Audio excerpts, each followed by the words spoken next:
All right, we're sitting here with Obed Vargas after a well-earned win. Difficult, wasn't brilliant, wasn't perfect. The team of the Seattle Sounders squad was able to hold on to that win at Providence Park. Just want to get your take on how that game played out in general. Yeah, I mean, started off.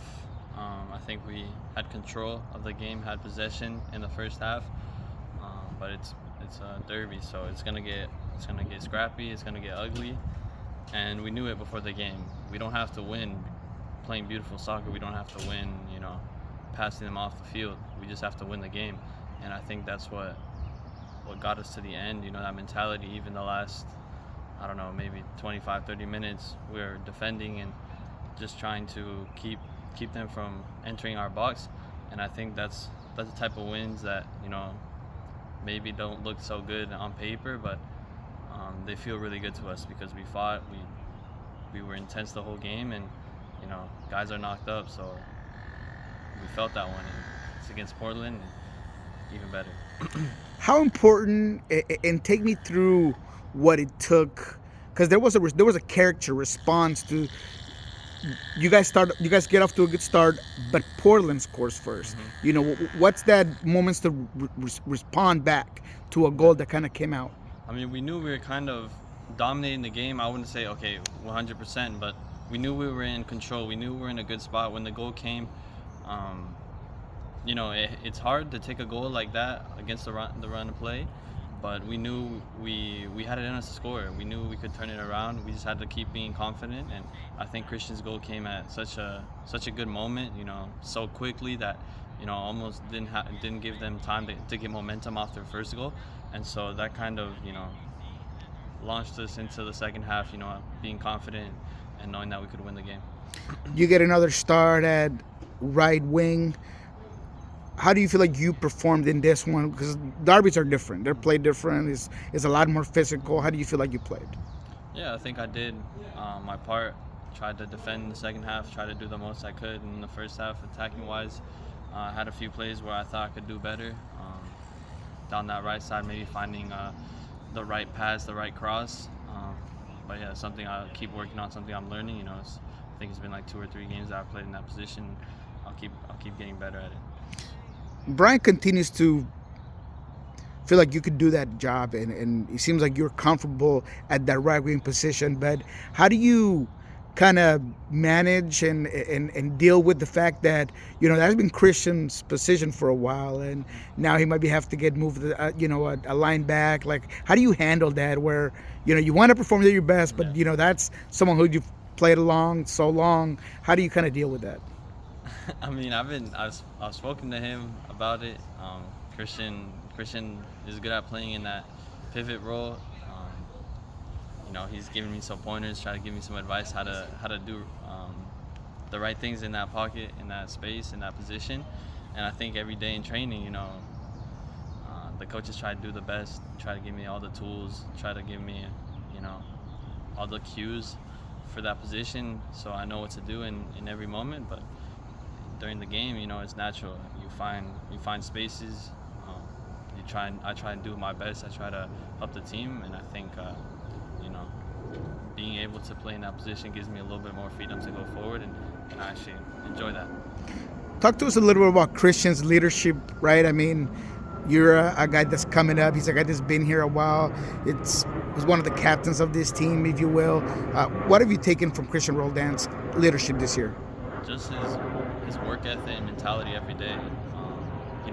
He's very vocal. Don't get me wrong. He's very vocal in the locker room. He always has the vibes going. But for me, it's what he does on the field and what he does in training every day. He shows up, gives 100% every day, and seeing that from, he's not super old, but from a veteran player that's been here for a long time, it just shows, we have no excuse, us young guys and everyone else on the team has no excuse to show up every day and give 100% and make sure that we're all training good and getting the vibes going, so the team is set up for the weekend the best as possible. Take us into the locker room. What was the vibe in there? I mean, you win this huge game. Is at Portland. What was it like? We were just super happy, after the game. Get into the locker room and guys celebrating, guys are screaming, guys are singing. again, Christian's getting the vibes going with music. Those type of wins are what we train for and what we play for. For our fans, for our people, because they mean more than a normal game. So obviously everyone's very happy, but quick turnaround. So we can't get too high, but it's a good step forward. Starting to gain some consistency each game, which is the most important. What did you see from Raul's goal? I mean, you give him the assist. He puts that ball where I don't think the goalkeeper expected it. I didn't expect it either. I didn't think he was going to shoot that, especially on his weak foot. But, Raul doesn't really have a weak foot. I was expecting that 1-2, and he could slip me into the box there. But, when I saw the ball go in, I jumped up. I was like, I was very happy. It was good from him. That's what he offers to the team. How much confidence does it provide to have a guy that could just, in a moment's notice, just change the game like that? Yeah, you saw it during the game that we're all so happy that we have a player like him that has done it for years and years.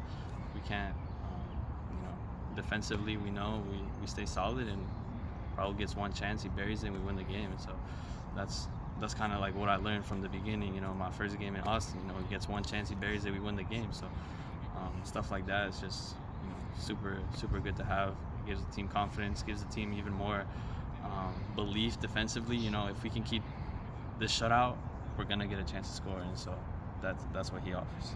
You've talked about that confidence. You haven't really been able to zero down what's been different. It really just been more playtime, more confidence, because you've really been an influential player over the last 4 games. I mean, it's been consistent. What do you have to do to keep that consistency with your play? Just train every day. Make sure I'm doing all the little things right in there. Make sure I'm recovering. Make sure I'm sleeping. The games are coming quick. They're difficult games, physical games, and so making sure that I can recover quickly, be mentally, stay humble, stay grounded, not get too high on any of my performances, anything like that. Make sure I'm always putting the team first as well. Whatever coach asks me to do, that's what I'm gonna try and do at my best, to the best of my ability. And yeah, just training every day, being here 100% mentally and physically is what's gonna keep me going. Can I just start concluding this exclusive with Obed Vargas? RSL, maybe the most balanced team in the Western Conference. They have a goal scorer like Chicharango. They have quality with Ojeda at midfield. What's the key to having a good performance here midweek? We haven't watched much video on them yet, but I think for me it's just defensively. Going over there in altitude, it's going to be hard. It's going to be another difficult physical game. Also keeping the ball, I think for us is going to be crucial, especially because we played on Sunday. They have one more day of rest than us. Try and keep possession, make them run. Is going to be the key for me.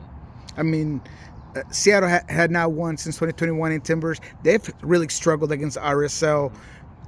Is it kind of maybe like a momentum shifter season moment here, going into an RSL team where maybe you get a good result? I hope so. I mean, that's what we going into to do. Get a win. Like I said, be more consistent, and get the momentum going for the rest of the season. We're still not in playoff spot, so we have to try and take as many points as we can, home and away. Alrighty, here, final one. It's Mother's Day. You have to play at Portland, but what was Mom's weekend like, or did you get a chance to at least celebrate Mom here this weekend? She was at the game. She drove to the game with my sister, with my dad. So she was able to see my sister because she's in school down there in Oregon. So get to see one of her kids and then get to see me play and win with the team. It was a great gift for her, and then come home, get dinner, spend time with her. That's why I do it for my parents, my mom, make them proud, and seeing her in the stands every game is the best feeling for me. Thank you.